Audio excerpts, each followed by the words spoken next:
Hello and welcome back to some Midnight Gaming MTGO content. My name is David, and today we're going to be looking at the tape of black-white tokens versus red-black Hollow Cycle 1, a modern deck that is kind of taking the format by storm. It's showing pretty well. There are multiple different versions of it, but the one today that we're going to be playing against is probably one of the more original ones in that it's the red-black cycling hollow one. So let's get started. Take a look at our opening hand. Thoughtseize, Extirpate, 2 Midnight Hauntings, and a Sorin.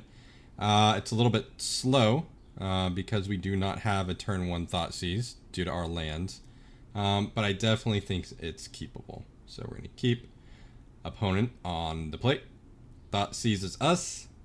And he will undoubtedly take our Thoughtseize, because when you Thoughtseize an opponent that has a Thoughtseize, you take their Thoughtseize. That's just what you do 100% of the time. So he takes our Thoughtseize, pass his turn.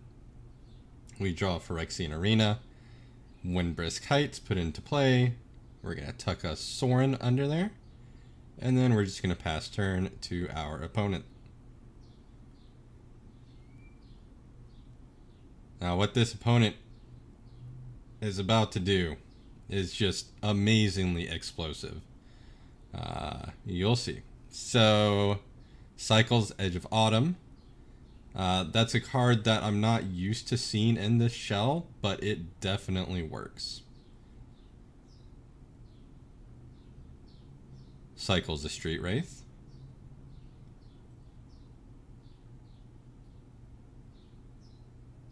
Cast Faithless Looting. And our opponent sits on this decision for quite a while. If you're playing someone and they cast Faithless Looting and it takes them a long time to decide, you're probably going to be in for a roll to hurt. Because you know they're just looking at their hand and they're like, man, I love all of these cards so much, I don't want to discard any of them. What do I do? Well, that's what our opponent's going through right now. And we'll see what happens.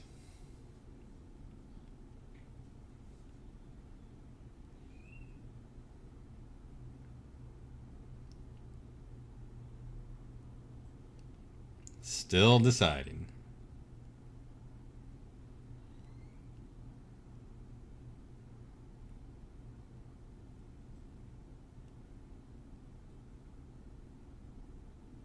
Maybe at some point through the magic of editing, I'll figure out how to fast forward through that.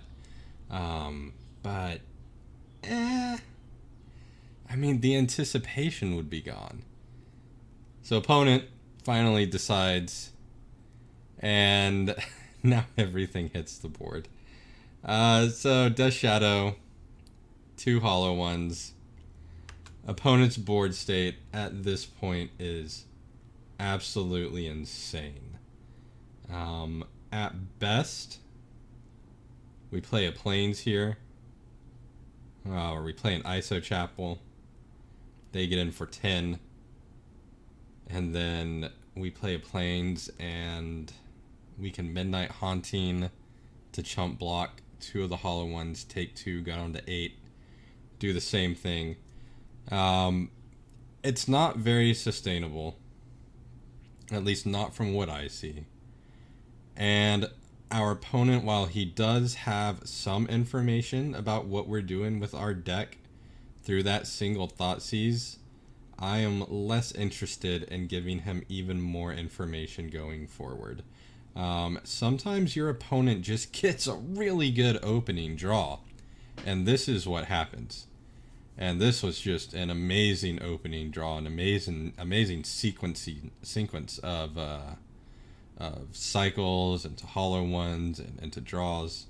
So we're actually just going to go ahead and I think we're going to go ahead and scoop it right here. And we're going to go straight into sideboarding. Alright, so how do we sideboard against this deck? Well, Inquisitions, Paths,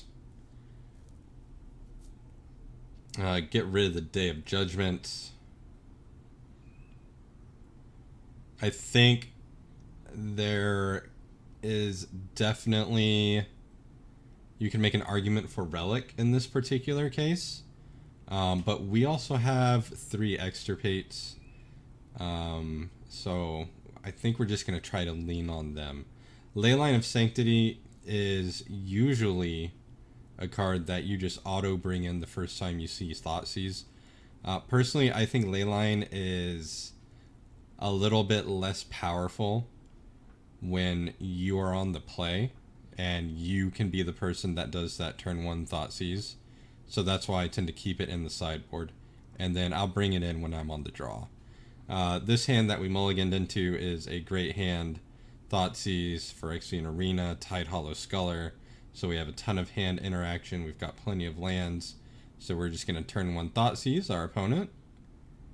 We're going to see Thoughtseize, looting Cathartic Reunion, Edge of Autumn, and Street Wraith. So what are we going to do? Yeah, we're going to take the Thoughtseize. Every time. Pass the turn. Opponent plays a Bloodstein Mire and cracks it for a Blood Crypt. Cycles the Street Wraith. Does some looting.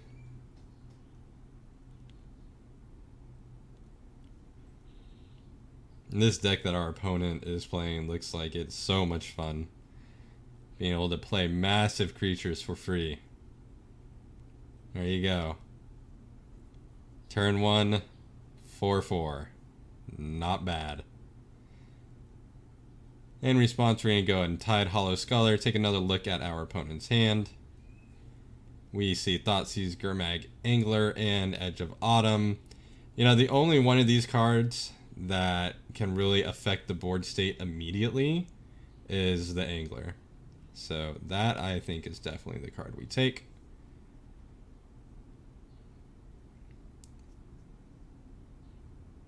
And we go and pass the turn.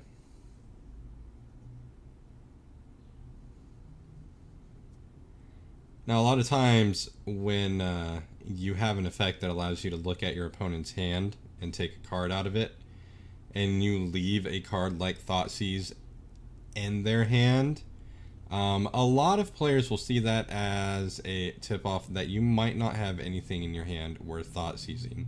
So that is definitely one of the sort of mini mind games in Magic that you can play with your opponent. Obviously this opponent decided to play it because, well, he had the mana, so he might as well have had. But that can actually change people's decisions, how you target your Thoughtseize. So that's something to keep in mind. We're just going to go ahead and play a Godless Shrine tapped. And we're going to get in for 2.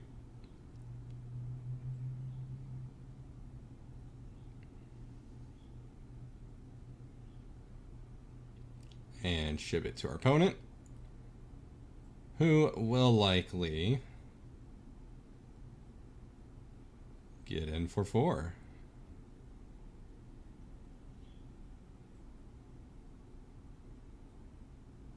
Now, I do play with a lot of new players from time to time. One of my favorite things about Magic is actually teaching Magic. One thing for any new players that are out there that might be watching this, definitely you need to consider your life as a resource. And so long as you end the game at 1 or above, you are good. So it is okay to take some seemingly massive hits. You know, for example, we're going to take a lot of damage from this Hollow one throughout the game. Opponent Faithless loot some more. And, you know, that's okay. Like, we have from 20 to 1. And, you know, it's here for this Hollow one to just beat on it.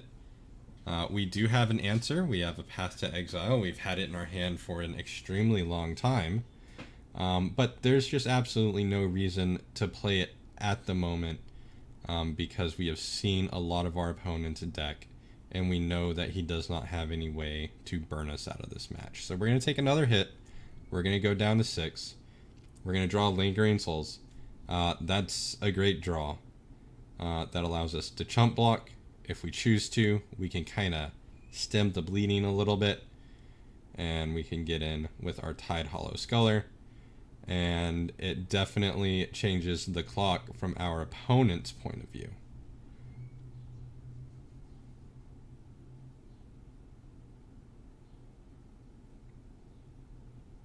Alright, opponent deciding what to do, going into combat. Swinging with the hollow one, I decide to chump block. Opponent has one card in hand, and that card is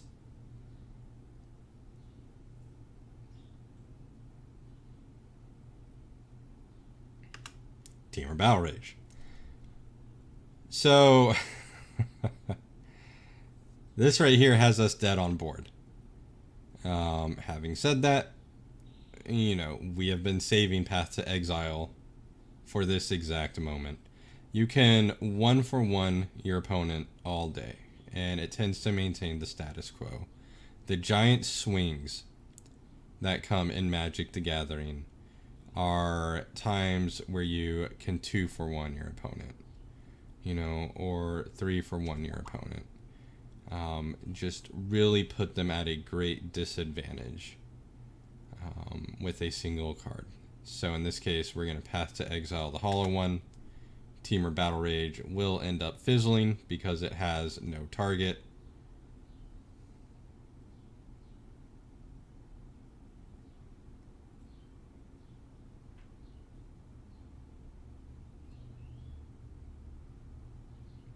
And opponent scoops. So back into sideboarding. This time we are going to be on the draw, where Leyline of Sanctity, in my opinion, absolutely shines. So we're gonna bring in a couple of ley lines. And you know, it's funny watching these videos, you know, a week or two after you played and recorded the matches. And sometimes, you know, depending on the mood you were in when you were playing, and the mood you're in as you're watching them, you'll see yourself do something and you'll be like, well, why did I do that? That's not something I would do. I take out a Tide Hollow Sculler here. I'm not sure why. I do end up bringing it back in and taking out the Signet, which is what I think is the right move. So we got there in the end. But it is a little bit funny how your mood can affect your sideboarding decisions, and how when you look at them in retrospect, you can't, you know, necessarily understand logically what you were thinking when you made that decision. Opening hand, great Leyline, and our opener Thoughtseize, Sorin, and land. This is definitely a keep. Almost any hand that has turn 0 Leyline is a keep. So our opponent's going to cycle, and he's going to loot, and he loots a loot and a Cathartic Reunion. And our first draw is Extirpate. Guys, I've talked about this card so much. I love it. I can't believe that decks that run black don't just mainboard cards like Extirpate and Surgical Extraction, because they're so absolutely powerful. We're going to go ahead and hit play, and we're going to watch this happen. But, you know, earlier in the last game, we were talking about, you know, like 3-for-1ing your opponent. You know, and what we're about to do here, we're about to cast a single spell that rips out 4 spells from their deck, all of which have flashback. So that's essentially 8 spells. So we like 1-for-8'd them in this position. And that, especially for a deck like our opponent's, that is built around cycling and discarding, to be able to get those cards out of their deck is backbreaking. Opponent plays a Flame Blade Adept. Says Menace, whenever you cycle or discard a card, it gets +1/+0 until end of turn. We're going to go and play Old Shambly, and we're going to Thoughtseize our opponent.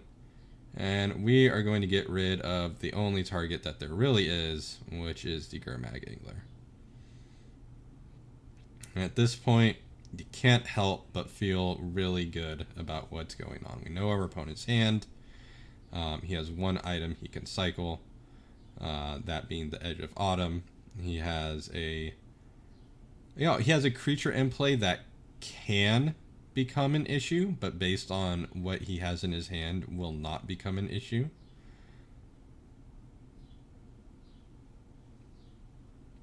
And our opponent cycles the Edge of Autumn.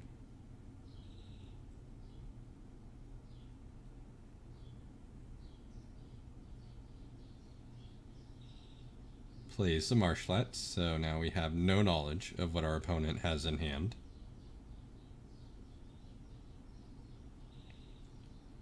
And plays a Holloween. And gets in for 2.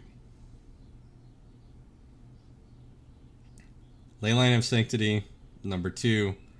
Not really what we wanted to draw there. There are 2 in the deck. We found both of them within the top 10 cards. That's no fun. Anyways, we passed the turn. What we were hoping for is for that Adept to attack. And then we could have just Midnight Haunting and traded out for that Adept. That did not happen. So we're just going to end up taking this 4 damage here. And at the end of the turn, we'll go ahead and flash out Midnight Haunting. Get our 2 tokens. So we draw another Extirpate right here, and I automatically, as you can see in the video, start looking at the graveyard, trying to figure out, well, what gets our opponent out of this situation. I can Extirpate the Cathartic Reunion, which is another draw discard engine that our opponent has. But if I do that, I can't play Sorin this turn. And I think Sorin is likely the better play at this position, because not only does it give you, basically, as far as board state is concerned currently, infinite blockers in the terms of a 1/1 black vampire with lifelink, but it also allows us to later on emblem out if we want to and really start put the pressure on. I do think the right move here is to just kind of tick up Sorin, and definitely not to go straight for the emblem. An opponent thinking about this for a little while.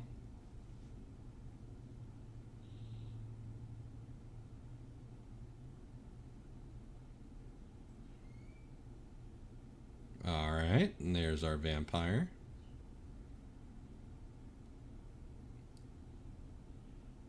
And at this point, we're probably just going to pass the turn to the opponent and see what he does.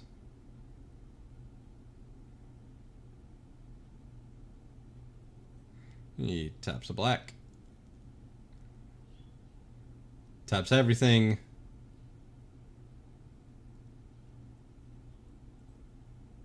And then concedes the match. So opponent's hand was pretty rough shape. 2 lands and a Thoughtseize, which is a dead card.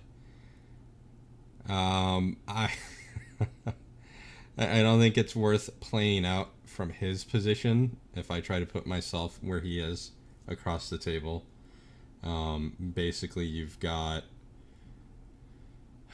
the 2 spirits are going to trade out with the Flameblade Adept, and then you're basically going to get permablocked by vampire tokens until Sorin can ultimate. So I think it was a good scoop on our opponent's part. This is a hard matchup.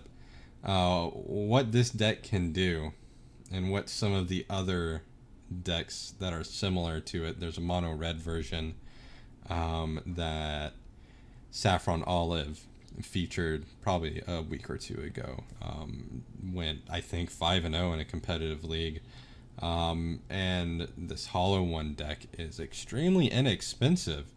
So guys, if you're looking for a really fun sort of just weird aggro deck, an unconventional aggro deck, this one is definitely something to look into. Today, couldn't take down the black-white tokens, but I definitely think this match in particular is probably a 50-50 toss-up. It definitely depends a lot on your opponent's opening draw, because if he can do what he did in game 1 and game 2 or game 3, then we might not have had much of a chance. Anyways, guys, I just want to thank you for watching the video. Hope you all learned something today. If you guys saw some punts, feel free to let me know down in the comments, or if you have any particular strategies that you enjoy employing against this style deck, let us know. Or if you guys have played this deck and you absolutely love it or hate it, let us know in the comments. We'd love to hear from you. Alright guys, we'll see you for the next video.